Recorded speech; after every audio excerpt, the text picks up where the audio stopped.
Lo llamaban el heraldo de la fatalidad, la voz ineludible del destino. Para la historia, Michel de Nostredame es una figura envuelta en bruma, un médico que se atrevió a mirar a los ojos a la muerte negra y arrebatarle almas, y un astrólogo que, en la soledad de la noche, escudriñaba las aguas oscuras de un cuenco de cobre hasta que en ellas comenzaban a arder los incendios de los siglos venideros. Fue el poeta que codificó la historia de la humanidad en 1000 cuartetas nebulosas, versos que aún hoy nos hacen contener el aliento. Pero, ¿quién era en realidad este hombre eternamente perseguido por sus propias visiones, por el miedo paralizante a la Inquisición y por las sombras de los muertos que no pudo salvar?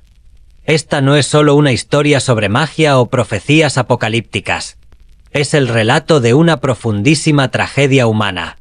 Es la crónica de un talentoso sanador que, incapaz de salvar a su propia esposa e hijos de la plaga, se transformó en el profeta más enigmático de la historia, pagando el precio de un don que le permitía ver a través del tiempo, pero que cruelmente no le otorgaba la posibilidad de cambiar nada. La historia del hombre que vería el futuro comenzó en un lugar donde el pasado estaba impregnado en cada piedra. Michel de Nostredame nació el 14 de diciembre de 1503 en el pueblo de Saint-Rémy de Provence, en el sur de Francia. Esta región, bañada por un sol implacable y azotada por el viento mistral, ese viento que dicen que puede volver locos a los hombres, siempre fue una encrucijada de culturas, donde los restos monumentales de la civilización romana se mezclaban con la mística oscura de la Edad Media. Sin embargo, el factor más determinante en el nacimiento de Michel no fue la geografía, sino la sangre. Tras el sonoro y piadoso apellido francés de Nostredame, que significa de Nuestra Señora, se ocultaba un secreto peligroso, una marca invisible que podía costar la vida. Su familia pertenecía a los judíos conversos. Sus dos abuelos, tanto por línea paterna como materna, se habían visto obligados a adoptar el catolicismo apenas medio siglo antes del nacimiento de Michel, bajo la amenaza de destierro o la confiscación total de bienes por decreto del rey Luis XI. Eran lo que se conocía como cristianos nuevos, o despectivamente, marranos. A los ojos de la Iglesia y de los vecinos suspicaces, estas personas vivían bajo una eterna sospecha. Se creía que, tras las puertas cerradas y aseguradas con tranca, seguían profesando en secreto la fe de sus antepasados, encendiendo velas en Sabbat y susurrando oraciones prohibidas. Y en el caso de la familia de Nostradamus, esta sospecha no era infundada.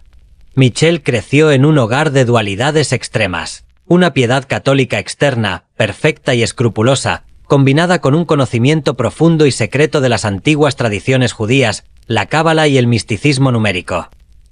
Fue precisamente su origen lo que definió su destino profesional. Los judíos en Provenza se dedicaban tradicionalmente a dos disciplinas que requerían intelecto y precisión, el comercio y la medicina. Los antepasados de Michel no eran simples curanderos de pueblo. Eran médicos eruditos que habían tratado a duques y reyes, miembros de una élite intelectual que resguardaba conocimientos inaccesibles para la mayoría de los europeos de la época.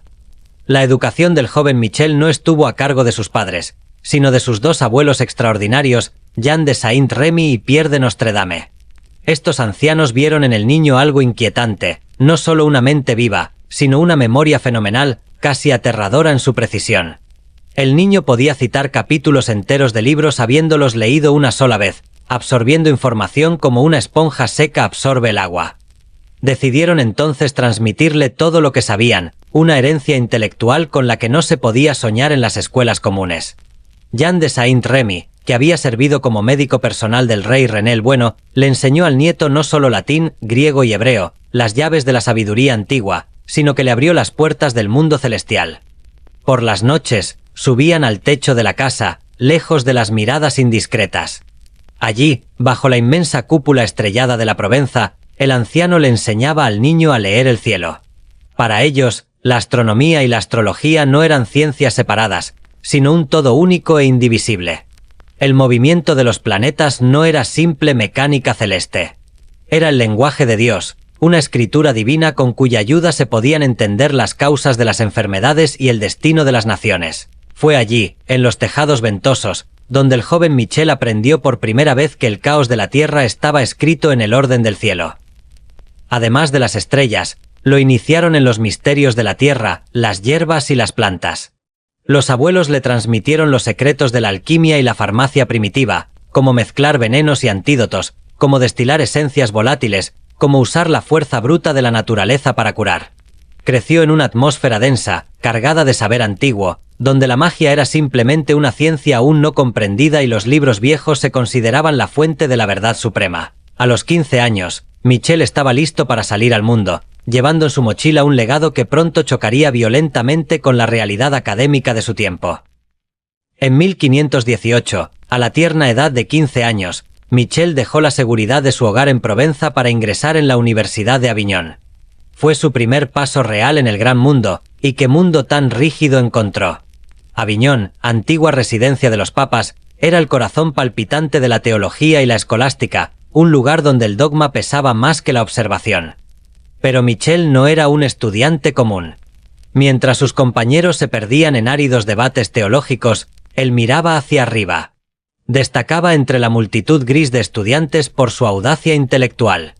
No le interesaban las disputas sobre ángeles, sino la filosofía natural. Apoyaba abiertamente la teoría herética de Copérnico, sugiriendo que la Tierra giraba alrededor del Sol, una idea que causaba conmoción entre los viejos profesores y una admiración silenciosa entre sus compañeros, quienes pronto lo apodaron el pequeño astrólogo. Su memoria seguía siendo su arma más afilada, podía declamar enormes fragmentos de filósofos antiguos sin mirar el texto, humillando a menudo a sus maestros. Sin embargo, sus estudios en Aviñón duraron poco. Intervino una fuerza brutal que se convertiría en el principal enemigo y, paradójicamente, en el compañero constante de Nostradamus durante toda su vida, la peste. La epidemia estalló en la ciudad, cerrando las puertas de la universidad y dispersando a los estudiantes como hojas secas ante un vendaval. Pero en lugar de volver a casa a esconderse, Michel eligió el camino difícil. Los siguientes 8 años, de 1521 a 1529, son lo que los historiadores llaman sus años de aprendizaje, aunque él no aprendía en bibliotecas polvorientas, sino en los caminos llenos de barro. Se convirtió en un boticario errante. Recorrió el sur de Francia recolectando hierbas, estudiando remedios populares despreciados por la academia y relacionándose con alquimistas, curanderos y posiblemente cabalistas proscritos. Quería entender la naturaleza de la enfermedad no a través de las teorías secas de Galeno, sino a través de la experiencia viva y pulsante. En 1529, habiendo acumulado experiencia, cicatrices y dinero, ingresó en la famosa Universidad de Montpellier, la escuela de medicina más antigua y prestigiosa de Francia. Ya tenía 26 años. Era un hombre hecho y derecho, mucho más experimentado que la mayoría de los estudiantes imberbes. Y aquí estalló el conflicto que define su carácter rebelde. La medicina de aquella época era un teatro del absurdo.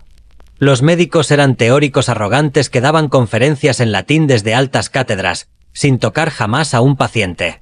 El trabajo sucio, autopsias, sangrías, preparación de medicamentos lo dejaban a los barberos y boticarios, a quienes consideraban simples sirvientes. Michel de Nostredame, al ingresar, no ocultó su pasado. Hablaba abiertamente de sus experimentos manuales, criticaba a los profesores por su desconexión con la realidad y discutía los dogmas sagrados.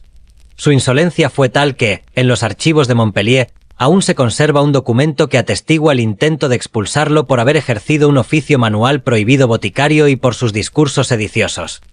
Pero su inteligencia y carisma vencieron. No solo fue readmitido, sino que terminó sus estudios recibiendo el grado de doctor en medicina. Se puso la toga escarlata y el birrete cuadrado, obteniendo la licencia para matar o curar. Sin embargo, no se convirtió en el típico médico que receta sangrías para un dolor de cabeza. Era portador de una aleación única de conocimientos, la medicina académica, la sabiduría secreta judía y la experiencia práctica del herbolario. Estaba armado y listo para la guerra. En la década de 1530, la muerte negra regresó con furia. Para la gente del siglo XVI, esto no era una bacteria, sino la ira de Dios. Los médicos tradicionales, con sus máscaras en forma de pico rellenas de hierbas, eran impotentes.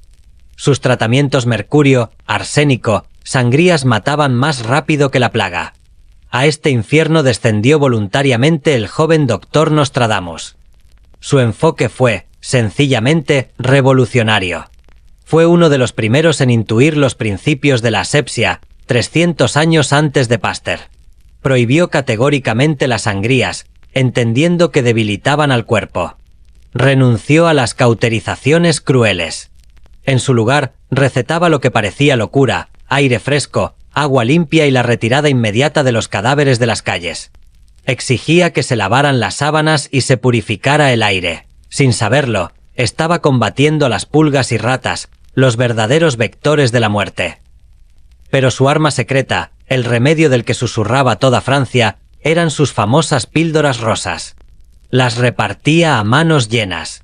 No era magia, era genialidad farmacéutica. Mezclaba pétalos de rosa roja, aserrín de ciprés verde, clavo y áloe. Hoy sabemos que la rosa mosqueta es una bomba de vitamina C que disparaba el sistema inmunológico de los pacientes desnutridos. El ciprés y el clavo son antisépticos potentes. En un mundo de suciedad y avitaminosis, estas simples bolitas actuaban como un milagro. Donde otros morían, los pacientes de Nostradamus vivían. La fama del doctor milagroso que no temía tocar a los infectados corrió como la pólvora. En 1546, la ciudad de Aix en Provence lo contrató como médico jefe para salvarlos del apocalipsis. Trabajó 270 días sin descanso, organizando cuarentenas y limpieza urbana. Al final, había vencido. El médico errante se había convertido en un héroe rico y respetado. Creía haber descifrado el código de la vida y la muerte, pero el destino, cruel y caprichoso, estaba a punto de recordarle que incluso el mejor médico no es más que un hombre mortal. En este periodo de apogeo, Michel entabló amistad con una de las mentes más brillantes y volátiles de su tiempo, Julio César Escalígero. Este humanista, filósofo y médico vivía en la ciudad de Agen y, reconociendo un intelecto par, invitó a Nostradamus a su círculo íntimo. Para Michel, aquello fue un refugio intelectual embriagador.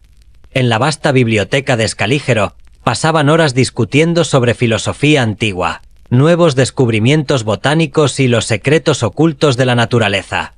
Escalígero, un hombre de elogio difícil, llamaba a Nostradamus una de las mejores mentes de Francia.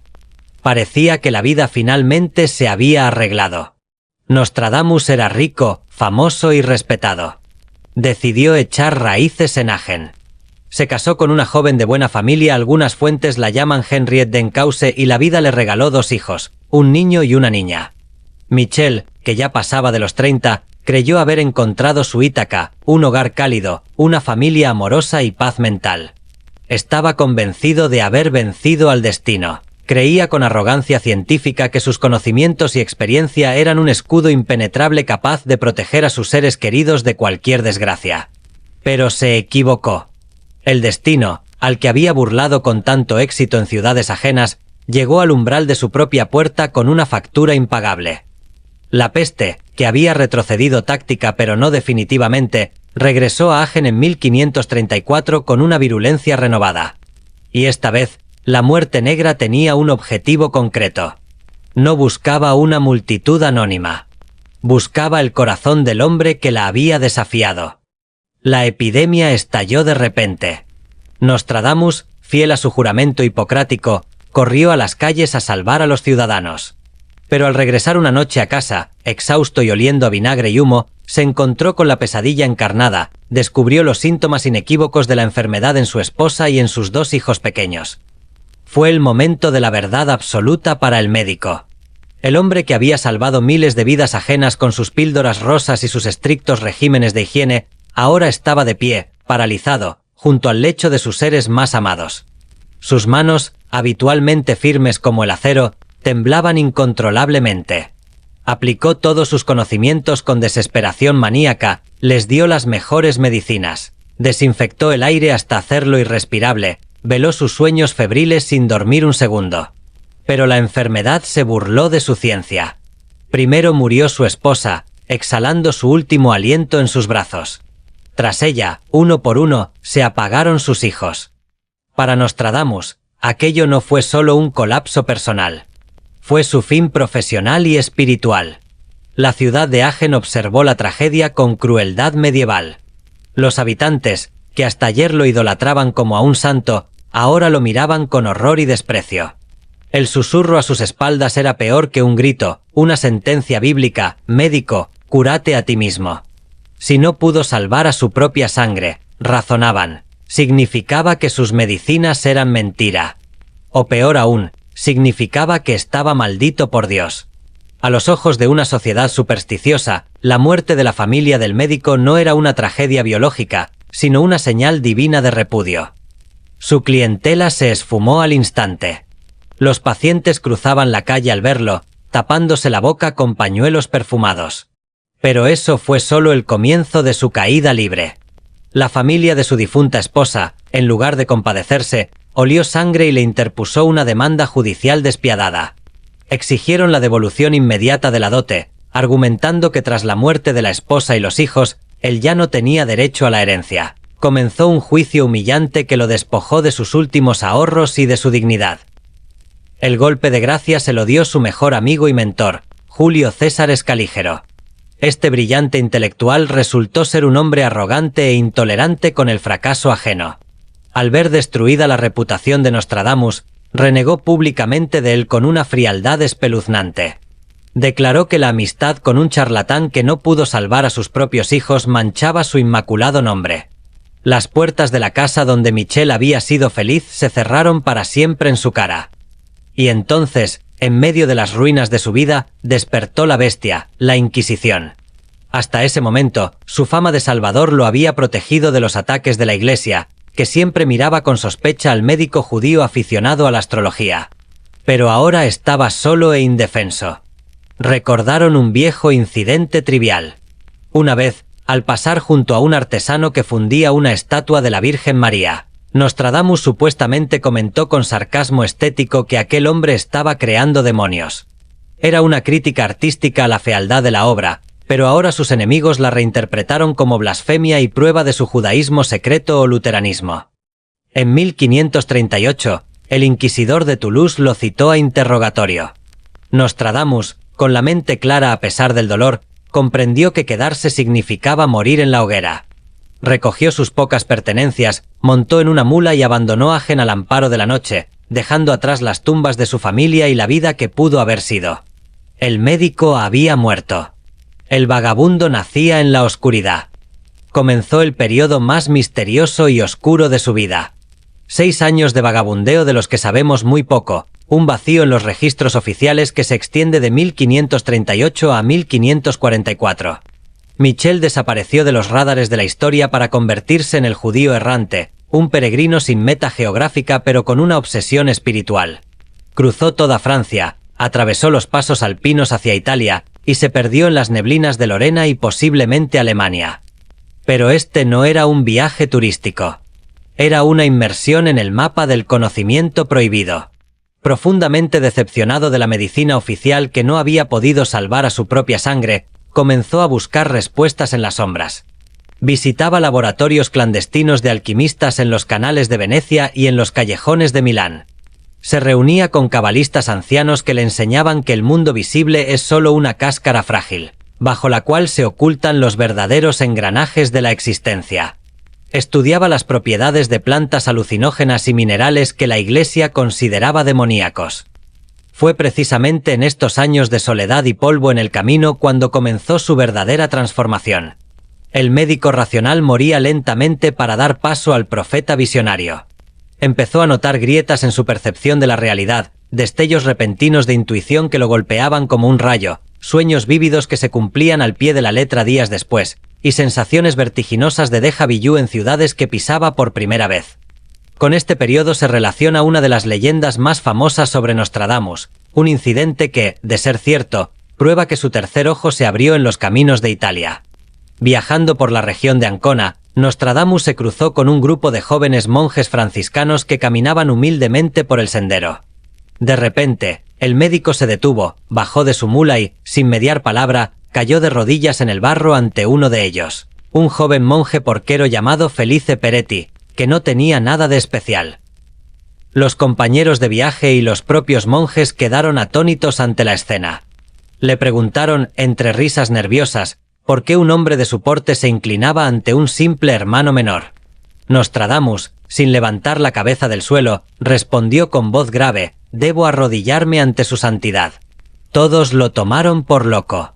Pero el tiempo, ese juez implacable, le daría la razón 40 años después. En 1585, cuando Nostradamus llevaba casi 2 décadas muerto, ese mismo monje, Felice Peretti, fue elegido papa y tomó el nombre de Sixto V. Esta profecía se convirtió en el primer eslabón de la cadena de su leyenda inmortal. En 1544, Nostradamus decidió que era hora de regresar a Francia. Había cambiado. Ya no era el médico joven, jovial y seguro de sí mismo de Montpellier. Se había convertido en un hombre hermético, severo, con una mirada pesada que parecía haber visto el fin de todas las cosas. Se instaló brevemente en Marsella y luego volvió a combatir la peste en Aix, restaurando su reputación médica, pero su corazón ya no estaba en la curación de cuerpos. La medicina se había convertido en un simple oficio para ganar oro. Su alma habitaba ahora en otra dimensión. Necesitaba un refugio. Un lugar donde detenerse, cerrar la puerta al mundo y enfrentarse a las visiones que golpeaban su cráneo con creciente violencia. Necesitaba una torre. En 1547 llegó a la tranquila ciudad de Salon de Provence. Allí conoció a una rica viuda, Anne Ponsard, con la que se casó. Fue un matrimonio pragmático que le dio estabilidad financiera y una casa grande. De día, Michel jugaba a ser un burgués respetable, comerciaba, invertía en canales de riego y fabricaba cosméticos y mermeladas exquisitas. Su tratado sobre confituras fue un auténtico bestseller culinario. Pero al caer la noche, cuando la ciudad dormía y las sombras se alargaban, subía las escaleras hacia el ático y comenzaba su verdadera vida. Convirtió la habitación más alta de su casa en un observatorio y laboratorio mágico, un Santa Santorum cuya entrada estaba prohibida incluso para su esposa. Los estantes crujían bajo el peso de folios prohibidos en griego y hebreo. Había astrolabios de latón brillando a la luz de la luna, esferas armilares y espejos cóncavos. Fue aquí donde, noche tras noche, tenía lugar el ritual aterrador que él mismo describió en las primeras cuartetas de sus profecías. No era ciencia. Era invocación. Se sentaba en una silla de cobre de 3 patas, un trípode similar al de la pitonisa de Delfos. Frente a él, un cuenco con agua oscura. En completo silencio, a la luz vacilante de una única vela, inducía un estado de trance profundo. Miraba el agua fijamente hasta que la superficie dejaba de reflejar el techo y comenzaba a enturbiarse con imágenes de otros tiempos. En la mano sostenía una rama de laurel, rociándose con el agua y aspirando los vapores calientes que subían del cuenco. Él describía este estado no como un don divino, sino como una tortura física. Su cuerpo temblaba violentamente, sudaba frío y su voz cambiaba, volviéndose ajena, metálica y sorda. Una llama tenue que sale de la soledad hace profetizar, escribió. En esos momentos, sentía que su mente era arrancada de su cuerpo para ser arrastrada por la corriente del tiempo, donde pasado, presente y futuro colisionaban. Lo que veía no era una película clara. Eran fragmentos de pesadillas, torres de cristal cayendo entre fuego, pájaros de hierro lanzando huevos de muerte, nubes con forma de hongo venenoso, reyes degollados y océanos de sangre. El caos. Las visiones lo asaltaban en oleadas nauseabundas. Veía máquinas imposibles y banderas de naciones que aún no habían nacido. Su tarea titánica era traducir esas imágenes surrealistas y aterradoras al limitado lenguaje de su tiempo. Y debía hacerlo rápido, porque sabía que el futuro que veía venía cargado de muerte, y él era el único testigo. Frente a estas visiones apocalípticas, Nostradamus se enfrentaba a un dilema mortal. Entendía perfectamente que caminaba sobre el filo de una navaja muy fina. A los ojos de la Iglesia Católica, la línea que separaba a un profeta tocado por la gracia de Dios de un nigromante que susurraba con demonios era prácticamente invisible. Su origen judío ya lo convertía en un sospechoso habitual.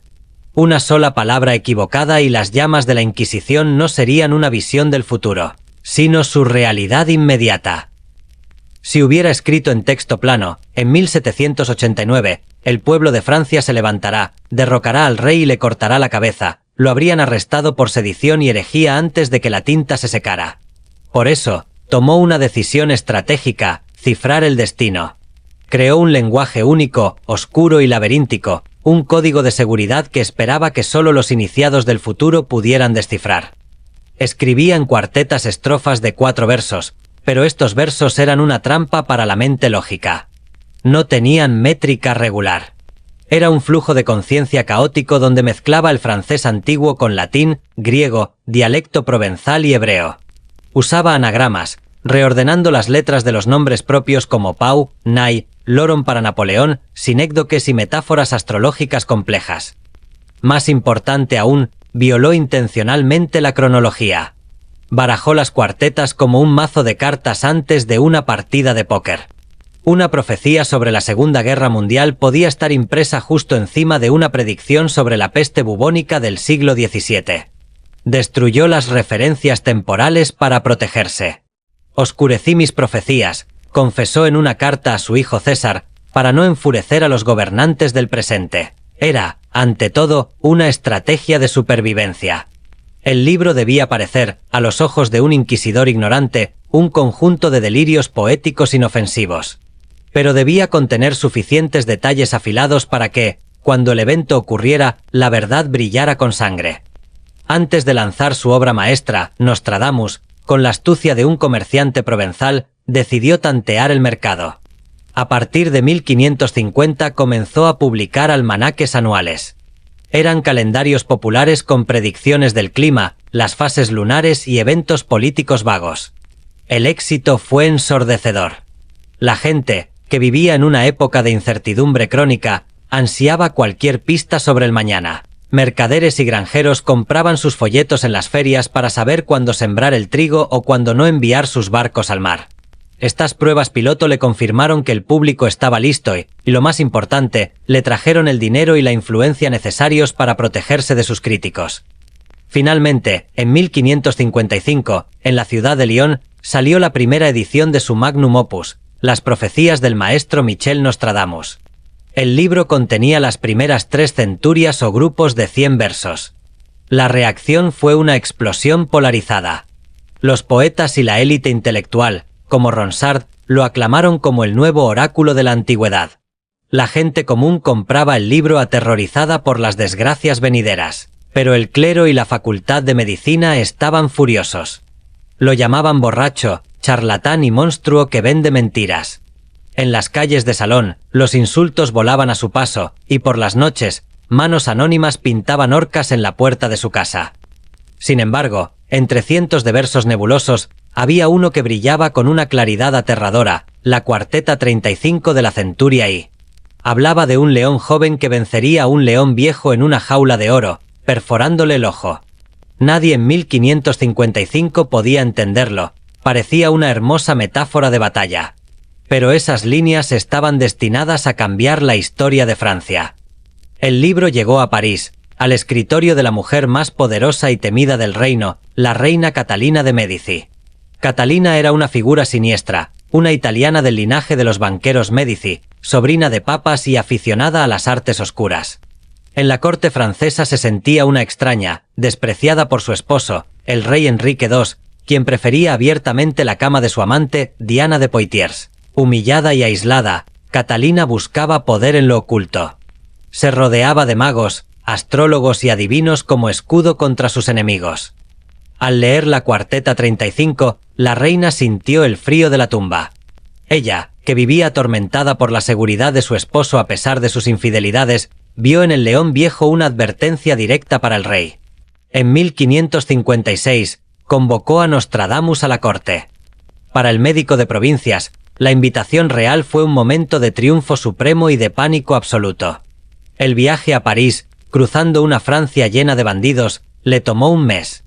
Nostradamus viajaba con miedo. No sabía si al final del camino le esperaba una bolsa de oro o el cadalso. Si sus predicciones ofendían al rey, la acusación de brujería sería inmediata. Además, su cuerpo empezaba a fallar, la gota lo torturaba, convirtiendo cada bache del camino en un suplicio de agujas en sus articulaciones. Al llegar a París el 15 de agosto, fue recibido de inmediato por la reina. La reunión transcurrió a puerta cerrada, en una atmósfera densa de incienso y secreto. Catalina no solo quería saber sobre su esposo. Estaba obsesionada con el destino de sus hijos. Tenía 7 herederos y deseaba fanáticamente conocer su futuro. Nostradamus, desplegando una diplomacia milagrosa, le dijo la verdad, pero envuelta en seda. Le predijo que 3 de sus hijos serían reyes. Para una madre ambiciosa, eso sonaba como la bendición definitiva, su dinastía gobernaría por generaciones. Pero el profeta calló prudentemente la segunda parte de la visión. Para que 3 hermanos fueran reyes uno tras otro, debían morir uno tras otro, jóvenes y sin descendencia. Predijo el ascenso de los Valois, pero en su silencio ocultaba su extinción total.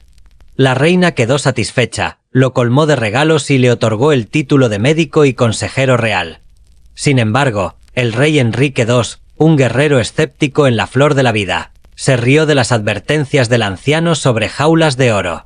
Nostradamus regresó a Salón con los bolsillos llenos, pero la sombra de su profecía quedó flotando sobre París, esperando pacientemente su momento. El desenlace fatal llegó 3 años después, en el sofocante verano de 1559. París vivía sumergida en una euforia festiva. Francia y España acababan de firmar la paz de Cateau-Cambrésis, poniendo fin a décadas de sangrientas guerras italianas. Para sellar esta alianza política, el rey Enrique II organizó un doble matrimonio real y, como broche de oro, un grandioso torneo de caballeros en la Rue Saint-Antoine, justo frente al Palacio de las Tournelles. Los torneos eran la droga de Enrique II. A sus 40 años, el rey era un hombre atlético, vigoroso y adicto a la adrenalina, que ansiaba demostrar su valentía ante sus súbditos y, sobre todo, ante los ojos de su amada Diana. Durante 3 días, el pavimento de París retumbó bajo los cascos de los caballos. El rey participó personalmente en los combates, luciendo con descaro los colores blanco y negro de Diana de Poitiers, una humillación pública y silenciosa para la reina Catalina, que observaba desde el palco con el corazón en un puño. El tercer día, el 30 de junio, el torneo llegaba a su fin. El sol comenzaba a ponerse, tiñendo el cielo de un rojo presagio, y el calor y el polvo sofocaban a la multitud. El rey, acalorado por la lucha y la vanidad, notó que aún quedaban lanzas sin romper. Quiso correr una última justa, un último acto de gloria. Desafió al conde Gabriel de Montgomery, el joven capitán de su guardia escocesa. Montgomery, presintiendo el peligro, intentó negarse. Alegó que el torneo había terminado y que el sol bajo cegaba la vista. Catalina de Médici, atormentada por una pesadilla que había tenido la noche anterior y recordando la advertencia de Nostradamus, le envió mensajeros al rey suplicándole que se quitara la armadura. Pero Enrique era terco como un mulo real. Ordenó a Montgomery ponerse el yelmo y tomar la lanza. Ese fue el preciso instante en que la historia y la profecía chocaron de frente a galope tendido. Recordemos la maldita cuarteta 1:35, el león joven al viejo vencerá, en campo bélico por duelo singular. Gabriel de Montgomery, el león joven, era varios años menor que el rey. Además, la heráldica jugó su carta. Algunas fuentes afirman que en el escudo de los escoceses de Montgomery aparecía un león rampante. El campo bélico por duelo singular era, sin duda, el torneo, una batalla ritualizada de 1 contra 1. Los jinetes espolearon sus caballos. La multitud contuvo el aliento.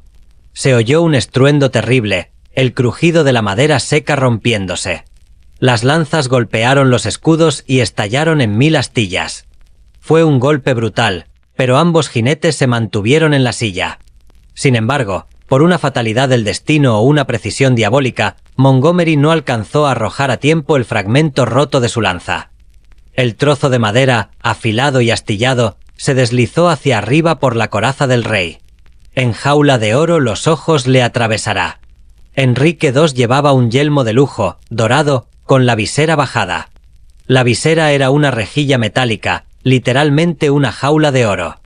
La astilla de la lanza de Montgomery encontró el único punto vulnerable, entró exactamente por la ranura de la visera, atravesó el ojo derecho del rey y penetró profundamente en el cerebro, saliendo por la oreja. El rey se tambaleó y se desplomó sobre el cuello de su caballo antes de caer al suelo en medio de un silencio sepulcral. Los escuderos corrieron a arrancarle el yelmo. El espectáculo era grotesco. Del ojo destrozado sobresalían trozos de madera y sangre. 2 heridas en una, luego morir, muerte cruel. La lanza había causado lesiones múltiples, el ojo destruido y el daño cerebral masivo, además de heridas secundarias en la garganta. Llevaron al rey inconsciente al palacio. Comenzó una agonía espantosa que duró 10 días interminables. Los mejores médicos de Europa, incluido el famoso anatomista Andrés Vesalio, fueron convocados urgentemente. En su desesperación, y por orden de una Catalina enloquecida, mandaron decapitar a 4 criminales y clavaron lanzas en sus ojos con el mismo ángulo, buscando una forma quirúrgica de extraer las astillas sin matar al paciente. Pero fue inútil. El rey moría entre tormentos monstruosos, perdiendo la razón por el dolor, gritando y maldiciendo hasta su último suspiro. El 10 de julio de 1559, Enrique II falleció. La muerte del rey conmocionó a Francia, pero lo que causó un verdadero pánico sobrenatural fue la precisión matemática con la que el evento había sido descrito en un libro publicado 4 años antes. Jaula de oro, ojo perforado, 2 heridas, muerte cruel. Todo coincidía. De la noche a la mañana, el nombre de Nostradamus se convirtió en el más temido de Europa. Los libreros no daban abasto para imprimir nuevas copias de las centurias. La gente, histérica, buscaba en el libro nuevas fechas, convencida de que aquel hombre lo sabía todo. Pero para el propio profeta, este fue su momento de mayor peligro. Los parisinos, enloquecidos por el dolor, se reunieron ante el palacio gritando que había que quemar al brujo de Salón. Creían que él no solo había predicho la muerte, sino que la había invocado, que había lanzado una maldición negra sobre el rey. La Inquisición afiló sus garras. Solo la intervención de la Reina Negra lo salvó. Catalina de Médici, ahora regente de Francia y dueña absoluta del poder, recordó que Nostradamus se lo había advertido. Para ella, él no era el asesino, sino la única persona leal que no le había mentido. Lo tomó públicamente bajo su protección, declarando que era un siervo de Dios. Pero el precio de esa protección sería alto. Nostradamus quedaba ahora atado al destino trágico de los Valois, obligado a ver su caída en primera fila. Tras la trágica muerte de Enrique II, Francia se deslizó hacia el abismo que Nostradamus había vislumbrado en sus noches de trance. La edad de oro del Renacimiento se apagó de golpe, dando paso a la era oscura de las guerras de religión. El país se partió en 2 mitades irreconciliables, católicos y hugonotes, dispuestos a degollarse mutuamente en nombre de Dios. Y en el ojo de este huracán de odio, Michel de Nostredame se encontró atrapado. Ahora era el astrólogo oficial de la reina madre, Catalina de Médici, quien arrastraba al anciano enfermo por toda Francia en el gran tour de la corte, exhibiéndolo como una curiosidad y exigiéndole horóscopos constantes. Pero lo que Nostradamus veía en las estrellas para los hijos de Catalina era desolador, la extinción total de la dinastía Valois. Vio morir al joven Francisco II de una infección de oído apenas un año después que su padre. Vio la locura sangrienta del reinado de Carlos IX. Hubo un momento, en 1564, que selló el destino de la corona. En el castillo de Pau, Nostradamus pidió examinar a un niño de 10 años, sucio y vivaz, un pariente lejano y protestante llamado Enrique de Navarra. Tras observarlo, el profeta se volvió hacia la corte y soltó una bomba: «He aquí el que lo heredará todo». Decirle a la cara a Catalina que ese niño hereje sucedería a sus propios hijos era una sentencia de muerte. Pero la reina, paralizada por la fe ciega en su vidente, no lo castigó. Una vez más, tenía razón, años después, ese niño se convertiría en Enrique IV, el gran rey Borbón. Hacia 1566, el cuerpo del profeta dijo basta. Tenía 62 años, pero parecía un anciano de 90. La gota había derivado en una hidropesía severa. Sus piernas y vientre estaban tan hinchados por la retención de líquidos que la piel parecía a punto de estallar. Ya no podía subir a su torre. Su universo se redujo a un sillón junto a la chimenea, donde pasaba las noches luchando por respirar, pues si se acostaba se ahogaba en sus propios fluidos. Sin embargo, su mente permanecía afilada como un diamante.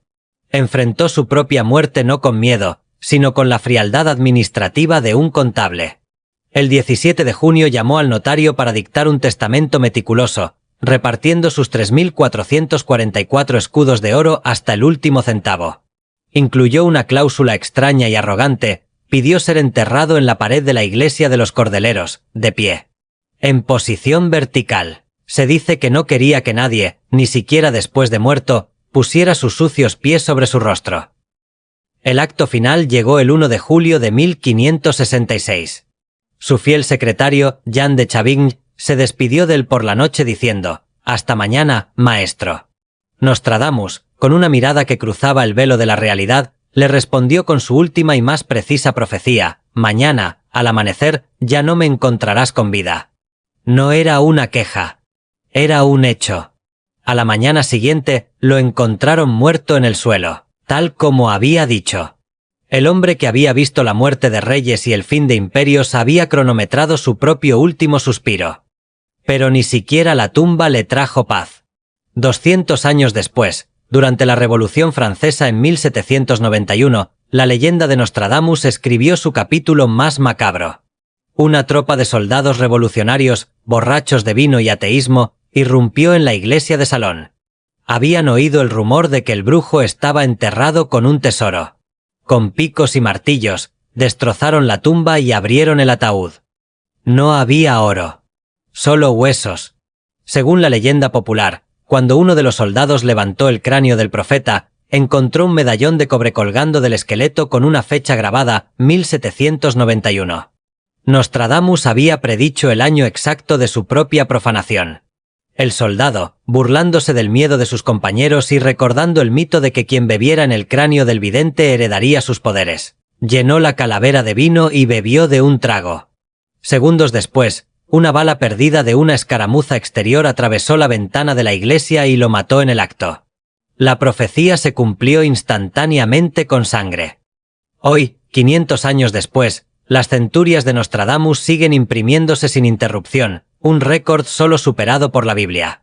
Fue un charlatán genial que escribió poemas lo suficientemente vagos como para que encajaran en cualquier época, o fue realmente un hombre torturado por visiones reales de un futuro que no podía cambiar. Quizás la respuesta no importe. Michel de Nostredame logró lo que ningún rey pudo, vencer al olvido. Nos dejó un espejo oscuro en el que cada generación, desde la Revolución Francesa hasta la era atómica, ha visto reflejados sus propios miedos. Y mientras el ser humano siga temiendo al mañana, la sombra del médico de Provenza seguirá proyectándose sobre nosotros, recordándonos que el destino, tal vez, ya está escrito en las estrellas.